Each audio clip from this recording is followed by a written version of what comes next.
인생의 혼은 위로 올라가고 짐승의 혼은 아래 곧 땅으로 내려가는 줄을 누가 알랴.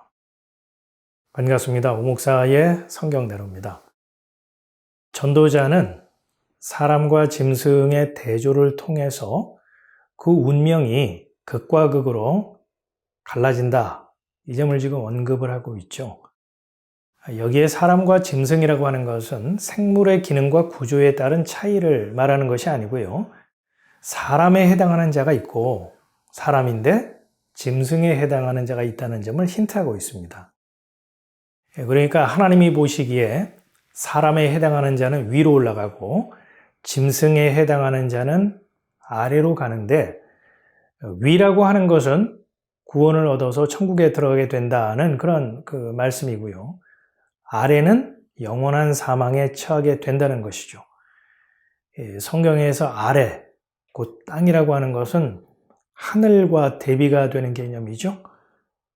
땅은 건조하고 메마른 상태, 생명이 존재할 수 없는 사망을 의미합니다. 이 전도자는 이 해당 구절의 말미를 다음과 같이 마무리를 합니다. 그와 같은 사실을 누가 알랴? 사람에 해당하는 자는 천국에 들어가고 짐승에 해당하는 자는 지옥에 간다는 것. 그거 누가 알겠어? 누가 입증할 수 있겠어? 본 사람 있어? 과학적으로 증명할 수 있어? 그건 죽어봐야 아는 거 아니야? 아무도 몰라. 진짜 누가 알겠어? 우리가 죽음을 논할 때, 또 천국과 지옥을 말할 때 대부분의 사람들은 그렇게 이야기를 하고 생각을 하죠. 죽음, 천국, 지옥 이런 것들은 아무도 경험해보지 못한 영역이잖아요. 그러니 동의하자니 불쾌하고 또 부정을 하자니 몹시 불편한 거죠. 그래서 여기에 누가 알랴? 라고 하는 이 표현은 저에게는요 이렇게 들립니다. 아이고, 이 세상에 이 말을 깨닫고 믿을 사람이 몇이나 되겠어? 이런 그 전도자의 탄식처럼 들립니다. 이 17절에 보면 전도자는요 하나님이 의인과 악인을 심판하신다는 것을 이미 진술을 했죠. 또 하나님이 사람으로 하여금 짐승보다 다름이 없는 줄 깨닫게 하려고 시험하신다. 이 점도 분명히 언급을 했거든요. 그러니까 전도자가 천국과 지옥으로 가는 그런 운명과 또 사람과 짐승으로 구분하는 것에 대해서 그런 확고한 생각을 가지고 이해를 가지고 이야기를 시작했다는 것을 알 수가 있습니다. 누가 알랴? 긍정이든 부정이든 아니면 비아냥이든 이 심오한 질문은 말씀을 듣고 있는 이 청중들에게 어찌 보면 참 커다란 숙제를 안겨주고 있습니다. 물론 그 숙제는 청중들이 풀어가야 할 몫인 거죠. 질문을 받은 자는 그래서 이 성경을 통해서 사람과 짐승으로 분류하는 하나님의 기준이 무엇인지 발견을 해야 할 겁니다. 자, 그럼 이 사람과 짐승으로 분류하는 하나님의 기준이 무엇인지 성경을 통해서 확인해 봐야겠죠. 성경은 사람의 창조와 관련해서요 다음과 같이 말씀을 하고 있습니다. 하나님은 자기 형상, 곧 하나님의 형상대로 사람을 창조하시되 남자와 여자를 창조하시니라. 하나님의 형상이란 무엇일까요? 사도 바울은 단순하면서도 명쾌하게 밝히고 있습니다. 그리스도는 하나님의 형상이다. 자, 그리스도가 하나님의 형상이라면 그리스도가 함께 하지 않는 자는 그저 흙덩어리에 불과하겠죠. 다시 말해서 흙으로 만들어진 존재는 하나님의 형상, 즉 그리스도가 함께 할 때에야 비로소 사람으로 분류하신다는 겁니다. 여호와 하나님이 흙으로 사람을 지으시고 생기를 그 코에 불어넣으시니 사람이 생명이 된지라. 오직 그리스도의 호흡을 받은 자만이 생명이 있는 산 존재라고 성경은 말씀하고 있는데요.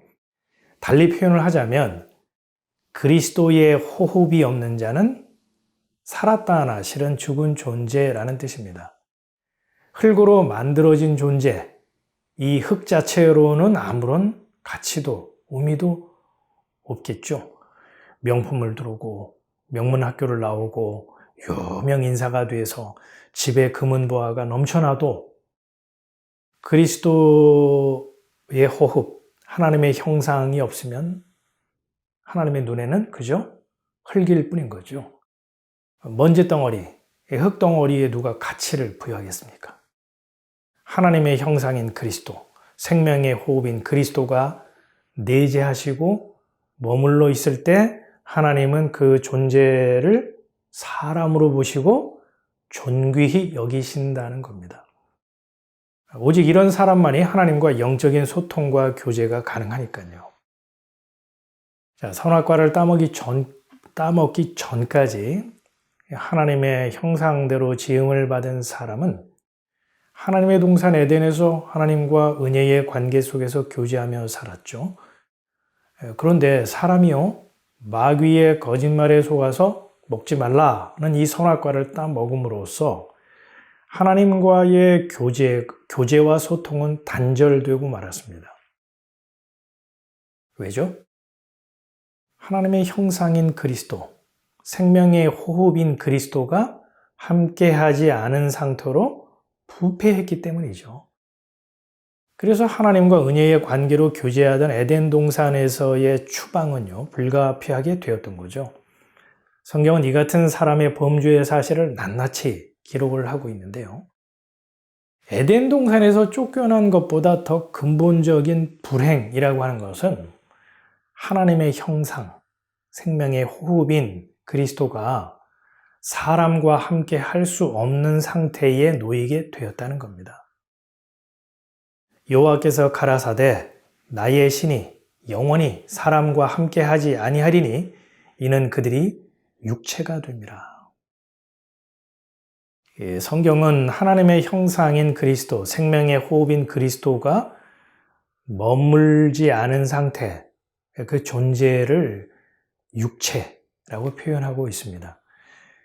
성경에서 육체라고 하는 것은 사람의 이런 몸뚱이나 신체를 말하는 것이 아닙니다. 범죄한 인간이 자신의 그 벌거벗은 수치, 그 민낯을 가리기 위해서 뭐가 나뭇잎으로 치마를 만들어 입고 그럴듯하게 치장을 하면서 멀쩡한 척 외식하는 태도를 의미하죠. 다시 말해서 자신의 수고와 열심이라는 행위를 통해서요, 세상적인 내용과 종교적인 허울 등으로 자신의 외형을 그럴듯하게 포장하는 것을 성경은 육체라고 말합니다. 이와 같이 육체가 된 존재는 본능과 욕망에 충실하면서 살아가는데요. 육체의 특징은요, 자기중심성, 자기의 그 행위가 자리 잡고 있습니다. 그렇기 때문에 하나님의 형상, 생명의 호흡인 그리스도가 떠난 육체는요, 자기의 행위와 그에 따른 결과를 말할 수 있을 뿐이지 하나님의 은혜는 말하지 못하는 거죠. 성경은 이와 같은 존재를 가리켜서요, 짐승이라고 말합니다. 이 짐승이란 단어가 침묵하다, 이런 어근에서 유래한 것으로 말 없는 짐승이란 의미이거든요. 한마디로 이 짐승이라고 하는 것은 입은 있는데 하나님의 은혜는 말하지 못하는, 그저 본능과 욕망을 채우는 그 입은 그저 흡입 기관일 뿐이죠. 이와 같이 선악과를 따먹음으로써 하나님의 형상, 생명의 호흡인 그리스도가 떠난 사람은 육체로서 자기 행위를 통해서요, 본능과 욕망에 따라 살아가는 존재로 입은 있지만 은혜는 말하지 못하는 짐승에 불과한 것입니다.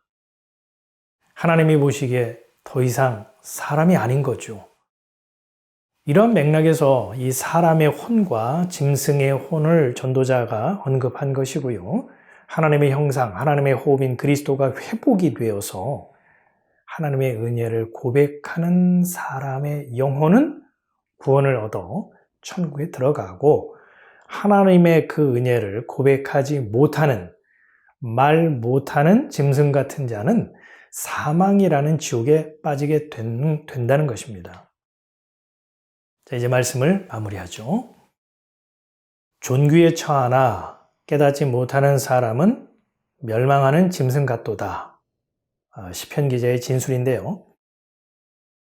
방금 전에 하나님의 은혜를 고백하지 못하는 자는 마치 말 못하는 짐승과 같다.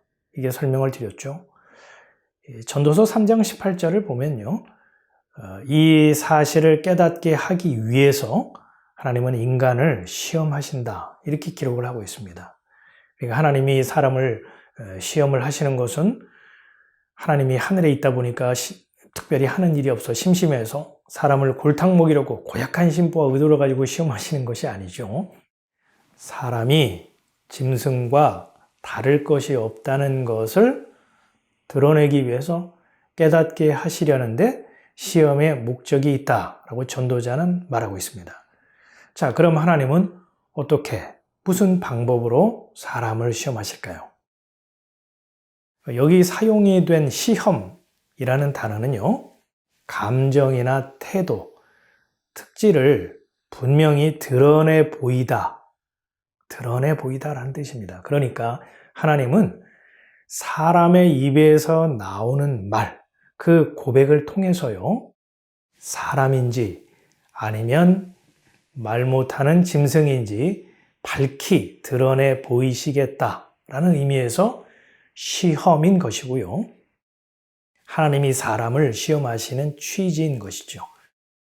이것이 전도자가 말하고자 하는 이 문맥의 내면적인 영적인 교훈이라고 할 수 있습니다.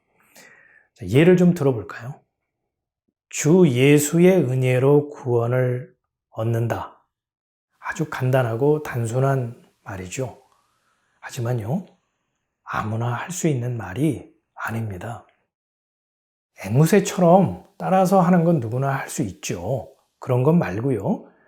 마음에서부터 우러나오는 진정성 있는 고백 말입니다.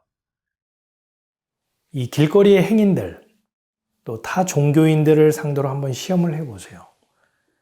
주 예수의 은혜로 구원을 얻는 줄 믿습니까? 뭐라고 말할 것 같습니까? 주 예수의 은혜로 구원을 얻는 줄 믿습니다. 아멘. 그렇게 말할까요?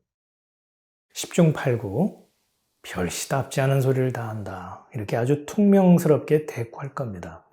어쩌면 기독교인들 가운데도요, 정말 주의 은혜로 구원을 얻는가? 라고 심중에 갸우뚱하는 분들이 있을걸요. 이 은혜로 구원을 얻는다고 하는 것은요, 이 세상에는 없는 방식이거든요. 공덕을 쌓아야 좋은 데 가는 것이고, 선행을 베풀어야 복을 받는 것이고요. 죄값을 치러야 속죄가 되는 것이 이 세상의 이치이고 또 법칙이잖아요. 내 열심과 행위가 있어야 그에 따른 열매가 뒤따르는 것이 세상 법이잖아요. 아니 땐 굴뚝에 어떻게 연기가 날 수 있겠습니까? 굴뚝에서 연기가 나는 것은 사람이 아궁이에 불을 지폈기 때문이죠. 이게 사람들의 사고 방식입니다. 그렇기 때문에 사람이 어떤 원인을 제공하지 않더라도 예수의 피 덕분에 죄 용서를 받아서 구원을 선물로 받는다. 이런 것에 대해서 사람들은 납득할 수 없고요. 그래서 아무나 시인하고 고백할 수 있는 말이 아닙니다. 하나님의 형상, 하나님의 호흡인 그리스도가 임한 자여야 비로소 가능한 고백인 것이죠. 하나님은 그 자를 사람으로 보시고 사람으로 인정하신다는 겁니다. 인생의 혼은 위로 올라가고 짐승의 혼은 아래 곧 땅으로 내려가는 줄을 누가 알랴. 전도자는 이 세상으로부터 불러냄을 받은 들을 귀 있는 이 교회들에게 하늘의 메시지, 복음을 전하고 있는 것이죠.